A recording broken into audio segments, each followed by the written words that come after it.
نبی کریم صلی اللہ علیہ وآلہ وسلم نے ارشاد فرمایا، اللہ قسم کھا کر کہتا ہے، میرا جو امتی یہ ایک عمل کر لے گا میں اس کی تقدیر ہی بدل دوں گا، جو مانگے گا لوح محفوظ پر لکھ دوں گا۔ اعوذ باللہ من الشیطان الرجیم، بسم اللہ الرحمن الرحیم۔ شروع کرتی ہوں اللہ کے بابرکت نام سے جو بڑا مہربان اور نہایت رحم فرمانے والا ہے۔ لاکھوں کروڑوں درود و سلام ہو کملی والے آقا محمد مصطفیٰ صلی اللہ علیہ وآلہ وسلم پر، جو خاتم النبیین ہیں، جو خاتم المرسلین ہیں، جن کے بعد نہ کوئی نبی ہے نہ رسول ہے۔ لاکھوں کروڑوں درود و سلام ہوں اہل بیت پر۔ السلام علیکم ورحمۃ اللہ وبرکاتہ۔ آپ دیکھ رہے ہیں میرا یوٹیوب چینل قرآنی ولاگ۔ اللہ والو، آج ایسا عمل آپ کی خدمت میں لے کر حاضر ہوئی ہوں جو بہت ہی چھوٹا سا پر بہت ہی زیادہ طاقتور ترین اور آزمودہ عمل ہے۔ اس عمل کو ہر انسان کر سکتا ہے، چاہے مرد ہو یا عورت ہو، ہر کوئی آسانی سے کر سکتا ہے۔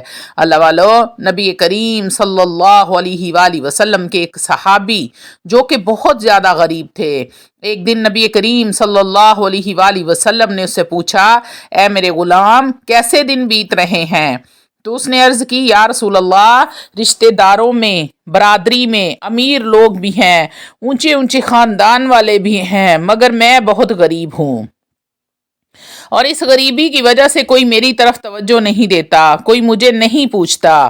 یا رسول اللہ، میں غریب ہوں۔ اللہ والو، اس غریب آدمی کی محبت بری گفتگو اور غریبی وہ اپنے دکھ درد نبی کریم صلی اللہ علیہ وآلہ وسلم کو سنا رہا تھا کہ اچانک جبرائیل امین علیہ السلام آ گئے اور فرمانے لگے، اے اللہ کے حبیب، جس جوان سے محبت بھری گفتگو فرما رہے ہیں یہ تو کل ظہر کی نماز تک زندہ ہے، کل ظہر کی نماز کے بعد یہ فوت ہو جائے گا۔ حضرت جبرائیل علیہ السلام اوپر لوح محفوظ سے دیکھ کر آئے تھے، اس کی موت اور اس کا مقدر بن چکی تھی۔ فرمایا، یا رسول اللہ، اس کے پاس تو بہت ہی تھوڑا وقت ہے۔